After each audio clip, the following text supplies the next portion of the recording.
Sabe aquela sensação que às vezes bate de uma certa desconexão, de que tem alguma coisa faltando no nosso dia a dia, no ritmo do mundo moderno? Pois é, hoje a gente vai mergulhar numa ideia filosófica que busca entender exatamente esse sentimento.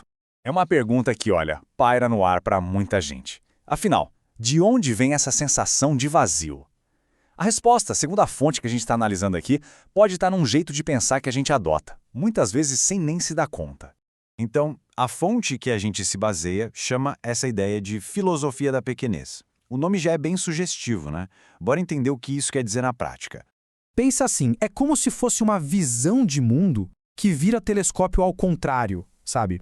Em vez da gente olhar para a imensidão do universo, a gente foca só no que está aqui, pertinho, na nossa realidade mais imediata e limitada, que é o nosso próprio corpo e o que a gente sente.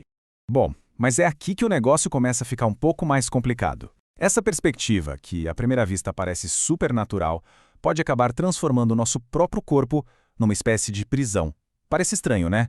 Calma, vamos ver direitinho como isso acontece. O ponto de partida é o seguinte: a única coisa que eu posso ter certeza absoluta que é real é o que eu sinto no meu corpo. A minha dor, o meu prazer, as minhas sensações. Todo o resto fica em segundo plano. E aí que está o problema.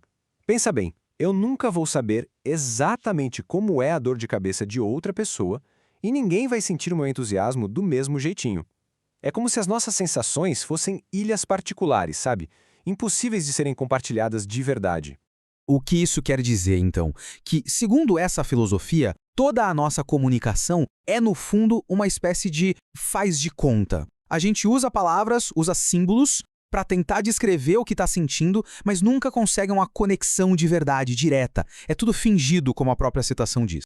Isso acaba nos prendendo num ciclo bem perigoso. Pensa comigo, se a realidade é só o meu corpo, então eu estou completamente isolado, certo? E esse isolamento total gera medo. E o que a gente faz quando sente medo? A gente busca proteção, muitas vezes em autoridades que parecem distantes e impessoais, em sistemas que prometem segurança. Pois é, essa ideia de que somos uma ilha, uma realidade fechada em si mesma, leva a uma dúvida que é ainda mais profunda. Uma dúvida sobre tudo que está do lado de fora. É uma conclusão que até faz sentido dentro dessa lógica, mas é bem assustadora. Se a minha realidade é a única que eu posso comprovar, como é que eu vou ter certeza que o mundo lá fora, que as outras pessoas existem de verdade? Tudo poderia ser só uma projeção da minha mente. Mas, opa, peraí. É aqui que a filosofia da pequenez entra num beco sem saída, num paradoxo. Para eu sequer duvidar do mundo, a ideia de mundo tem que ter entrado na minha cabeça de algum jeito, não é mesmo? A própria dúvida já prova que a gente não está tão isolado assim. E o mais curioso é que essa mesma lógica da pequenez aparece num lugar que a gente nem imagina, na forma como muitas vezes a gente pensa sobre a ciência. Sabe aquela ideia de que para entender uma coisa é só quebrar ela nas suas menores partes? Então, todo mundo aqui aprendeu na escola, né? Tudo é feito de átomos. Parece uma verdade absoluta, daquelas que a gente nem questiona. Mas olha só que interessante. A nossa análise vai usar justamente essa ideia para propor uma crítica bem provocadora. A questão é, será que saber do que algo é feito explica o que essa coisa realmente é?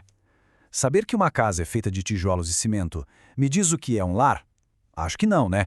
É essa provocação que a fonte nos faz pensar. E esse exemplo aqui deixa tudo cristalino. Pega uma lagartixa e um professor. Os dois são feitos da mesma matéria básica, átomos. Mas, obviamente, eles não são a mesma coisa. Então, o que é que explica a diferença? Claramente, a matéria sozinha não dá conta do recado. Para explicar essa diferença, a filosofia antiga traz um conceito muito útil, a causa formal. Não é sobre os ingredientes, a matéria, mas sim sobre a forma, a estrutura, a essência que faz uma coisa ser o que ela é. É tipo o projeto, a planta baixa da lagartixa ou do professor. Então, no fim das contas, a gente chega numa encruzilhada. De um lado, essa tal filosofia da pequenez. E do outro, uma visão de mundo totalmente diferente. Vamos colocar as duas lado a lado para a gente ver bem a diferença. Olha só o contraste. De um lado, tem uma filosofia que começa no eu, isolado, e termina em medo e ilusão. Do outro, uma filosofia que começa no cosmos, na grandeza, e nos enxerga como parte de algo muito maior. Cheio de sentido, de conexão. São dois caminhos que, vamos combinar, levam a lugares bem diferentes. E toda essa análise nos deixa com uma última pergunta. Uma pergunta essencial. Uma daquelas para a gente levar para casa e ficar matutando, sabe? A resposta para essa pergunta pode definir não só como a gente enxerga o mundo, mas principalmente como a gente se sente dentro dele. E talvez a chave para preencher aquele vazio lá do comecinho da nossa conversa esteja justamente aqui.